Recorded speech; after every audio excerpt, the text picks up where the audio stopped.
ಕಾಡು ಬೆಟ್ಟಗಳಲ್ಲಿ ಮೃಗರಾಜನಾಗಿ ಮೆರೆಯುವ ಸಿಂಹಗಳ ಬೆಟ್ಟ ಸತ್ತನ್ನೇ ಬೆಟ್ಟಿ ನಿಲ್ಲಿಸಿ ತನ್ನ ಅಂಕಿತದಲ್ಲಿ ಇಟ್ಟುಕೊಂಡಂತಹ ಈ ಮಾನವನ ತಲೆ ಎಷ್ಟೊಂದು ವಿಚಿತ್ರ ಅಲ್ಲ.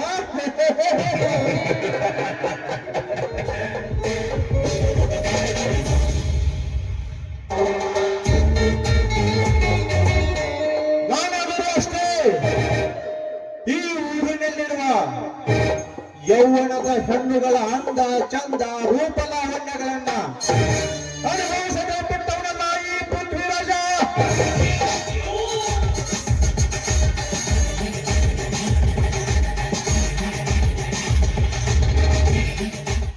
ನಾನೇ ಧರ್ಮರಾಜನೆಂದು ಮೆರೆಯುವ ಸೋಮಶೇಖರನ ತಂಗಿ ಎಷ್ಟೊಂದು ರೂಪವತಿ.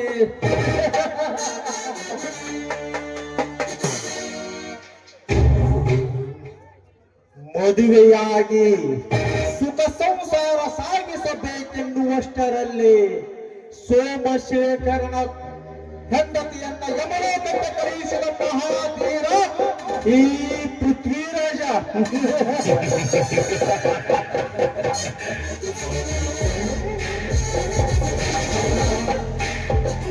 ಯಾಕೆ ಯಾಕೆ ಯಾಕೆ ಅಂತ ಗೊತ್ತಾ? ಅವನ ಸರ್ವ ಆಸ್ತಿಯನ್ನು ನನ್ನದಾಗಿಸಿಕೊಳ್ಳುವ ಒಂದೇ ಒಂದು ಹಠದಿಂದ.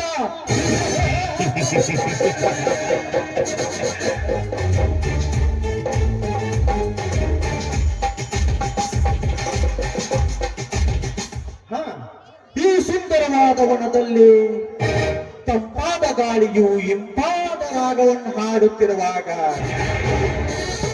ಜೊತೆಯಲ್ಲಿ ಕುಣಿಯಲು ಒಂದು ನವಿಲಿದ್ದರೆ ಎಷ್ಟೊಂದು ಸುಂದರ ಆ ರತಿಕೂಟ.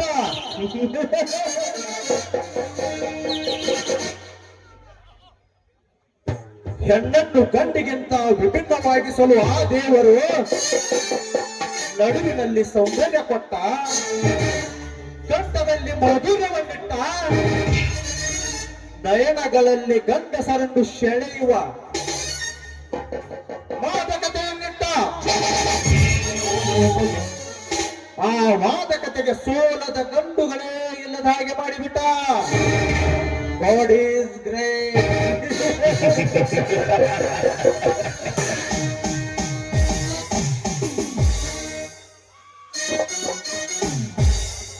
ಹಾ, ನನ್ನ ಪ್ರಿಯತಮೆ ಊರ್ವಶಿ ಇತ್ತ ಕಡೆನೆ ಬರ್ತಾ ಇದ್ದಾಳೆ. ಬರ್ಲಿ ಬರ್ಲಿ. ಅವಳ ಜೊತೆ ಇವತ್ತು ಪ್ರೇಮದ ಆಟವನ್ನು ಆಡಲೇಬೇಕು.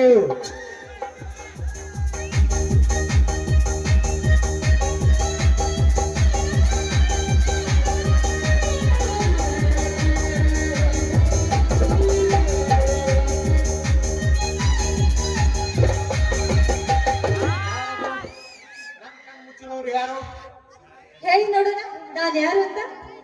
ನೀನ್ಯಾರೆಂಬುದು ನಾನು ಬಲ್ಲೆ. ಹಾಗಾದ್ರೆ ನಾನು ಯಾರು ಅಂತ ಹೇಳಿ. ಈ ಸುಕೋಮಲವಾದ ಕರಸ್ಪರ್ಶದಿಂದ ನನ್ನ ಹೃದಯ ಒತ್ತಿ ಹೇಳುತ್ತಿದೆ, ನೀನು ನನ್ನ ಪ್ರೇತಮೆ ಊರ್ವಶಿ ಎಂದು. ಊರ್ವಶಿ, ಇವತ್ತು ಈ ನಿನ್ನ ಪ್ರೇತನ ಜೊತೆ ಪ್ರೇಮದಾಟವಾಡಲು ನೆನಪಾಯಿತೆ. ನನ್ನ ಪ್ರಾಣದ ರಾಜ್ಯ ಇಲ್ಲದೆ ಊರೆಲ್ಲ ಸುತ್ತಾಕಿ ನನಗೆ ತುಂಬಾ ಬೇಸರವಾಗಿತ್ತು. ಆದ್ರೆ ಇವತ್ತು ನಿಮ್ಮ ಮುಖ ನೋಡಿದ್ನಲ್ಲ, ನನಗೆ ತುಂಬಾನೇ ಸಂತೋಷವಾಯಿತು. ನಿಮ್ಮನ್ನು ಕಂಡು ಒಂದು ವಿಷಯ ಹೇಳಿ, ಹಾಗೆ ನಿಮ್ಮಿಂದ ಸಹಾಯ ಪಡೆದುಕೊಂಡು ಹೋಗ್ಬೇಕು ಅಂತ ಬಂದೆ. ವಿಷಯ ಏನೆಂಬುದನ್ನು ಹೇಳು ಊರ್ವಶಿ. ಕ್ಷಣಾರ್ಧದಲ್ಲಿ ಮಾಡಿ ಮುಗಿಸಿ ಆಮೇಲೆ ನಮ್ಮ ಪ್ರೇಮದಾಟವನ್ನು ಆಡೋಣ.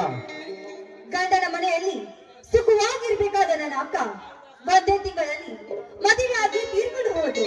ಅವಳು ಹಾಗೆ ತೀರ್ಕೊಂಡು ಹೋಗಿಲ್ಲ, ಅವಳನ್ನ ಕೊಲೆ ಮಾಡಿದ್ದಾರೆ. ಅದಕ್ಕೆ ಆ ಸೋಮಶೇಖರ್ ಹೇಳಿ ಈ ದಿನ ನಾನು ಸೇರ್ ತೀರ್ಸ್ಕೋಬೇಕು, ಅದೇ ನನ್ನ ಆಸೆ. ಸಮಾಧಾನ ಊರ್ವಶಿ, ಸಮಾಧಾನ. ನಮ್ಮಿಬ್ಬರ ಗುರಿಯು ಒಂದೇ ಆಗಿರುವಾಗ ತಪ್ಪಿ ಹೆಜ್ಜೆ ಇಟ್ಟರೆ ನಮ್ಮಿಬ್ಬರ ಪ್ರಾಣಕ್ಕೂ ಅಪಾಯವಾದಿತ್ತು. ನಿನಗೆ ನಾನು ಬೇಕು ತಾನೆ? ಬೇಕು ಊರ್ವಶಿ, ನೀನಿಲ್ಲದೆ ನಾನು ಅರಕ್ಷಣವೂ ಇರಲಾರೆ. ಹಾಗಾದ್ರೆ ಆ ಸೋಮಶೇಖರನ ಮಂತನವೆಲ್ಲ ಸರ್ವನಾಶ ಮಾಡಿ ನನ್ನ ಕಾಲು ಕೆಳಗೆ ಬೀಳಬೇಕು. ನೋಡಿ, ನಿಮ್ಗೆ ನಾನು ಬೇಕನ್ನೋದಾದ್ರೆ ನೀವು ನಾನು ಹೇಳಿದ ಹಾಗೆ ಕೇಳ್ಬೇಕು. ಇಲ್ಲವಾದ್ರೆ ನಿಮ್ಮ ದಾರಿ ನಿಮಗೆ, ನನ್ನ ದಾರಿ ನನಗೆ. ಇನ್ನು ಮುಂದೆ ನಮ್ಮಿಬ್ಬರ ಮಿಲನ ಇಲ್ಲಿಗೆ ಮುಗಿಯುತ್ತೆಂದು ಮರ್ತು ಬಿಡಿ. ಊರ್ವಶಿ, ನೀನು ನನ್ನ ಪ್ರೇಯಸಿ ಎಂದ ಮೇಲೆ ನಿನ್ನ ಸಂಕಟವು ನನ್ನ ಸಂಕಟ ಇದ್ದ ಹಾಗೆ. ಎಂದ ಮೇಲೆ ನಾವಿಬ್ಬರು ದೂರ ಆಗುವುದು ದೂರದ ಮಾತು. ಈ ಕೆಲಸ ಮುಗಿತು ಅನ್ಬಾರ್ದು, ಕೆಲಸ ಆಗ್ಬೇಕು. ಯಾಕೆ ಊರ್ವಶಿ, ನನ್ನ ಮೇಲೆ ಸಂಶಯವೇ? ಸಂಶಯವೆಲ್ಲ, ಕೆಲಸ ಆದ್ರೆ ಅಷ್ಟೇ ಸಾಕು. ನಾನ್ ಬಂದು ತುಂಬಾ ಹೊತ್ತಾಯ್ತು, ಬರ್ತೀನಿ. ಹಾ ಊರ್ವಶಿ, ನಿಂತ್ಕೋ. ಯಾಕೆ ಈ ನಿನ್ನ ಪ್ರಿಯಕರನ ಜೊತೆ ಸಮಯ ಕಳೆಯಲು ಇಷ್ಟವಿಲ್ಲವೇ? ಬಾ ಊರ್ವಶಿ, ಈ ನಿನ್ನ ಪ್ರಿಯಕರನ ಮನರಂಜಿಸು ಬಾ. ಹಾಗೆ ರಾಜ, ನಿಮ್ಮ ಇಷ್ಟದಂತೆ ಮಾಡ್ತೀನಿ.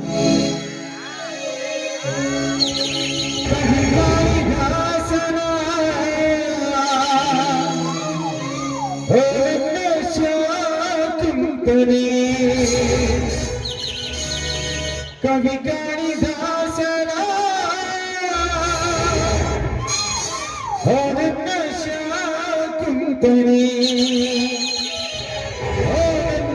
ಶಾಕುಂತನೆ,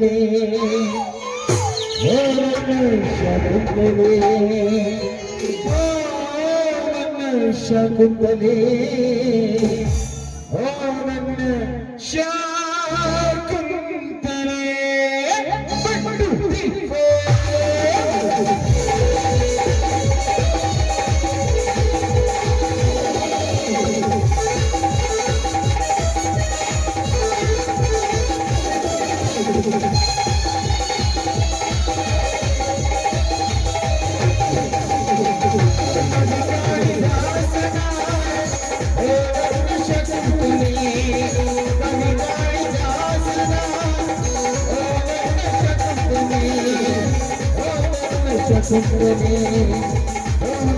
ಶಾಕುಂತನೆ, ಶಾಕುಂತನೆ, ಓ ನನ್ನ ಶಾಕುಂತನೆ.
ಹಾ ರಾಜ, ನಾನಿನ್ ಬರ್ಲಾ?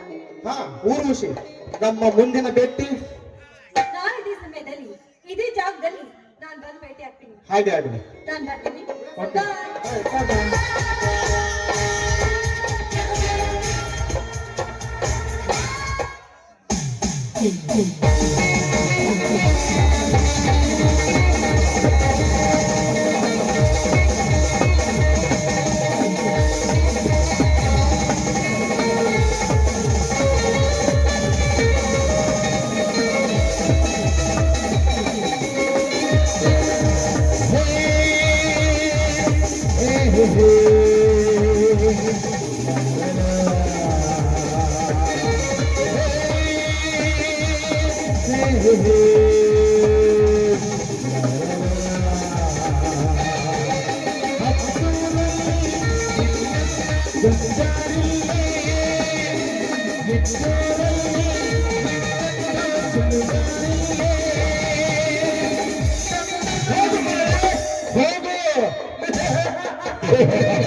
ನನ್ನ ಪ್ರೇಮದ ಹೊಂಡದಲ್ಲಿ ಬಿದ್ದು ಒತ್ತಾಡುತ್ತಿರುವ ನೀನಂದು ಕಡಿವಾರವಿಲ್ಲದ ಕುದುರೆ.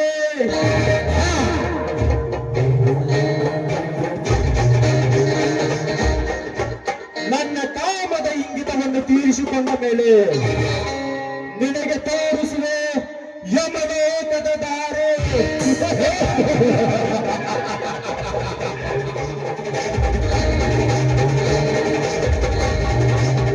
ನನಗೊಂದು ಉಪಾಯ ಹೇಳ್ತಾ ಇದ್ದೇನೆ.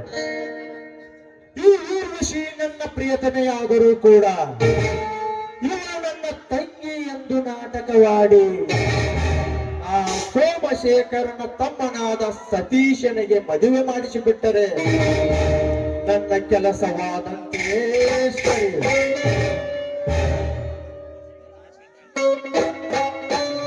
ಸೋಮಶೇಖರ, ಮುಗಿಯಿತು ನಿನ್ನ ಧರ್ಮದ ಬಾರು.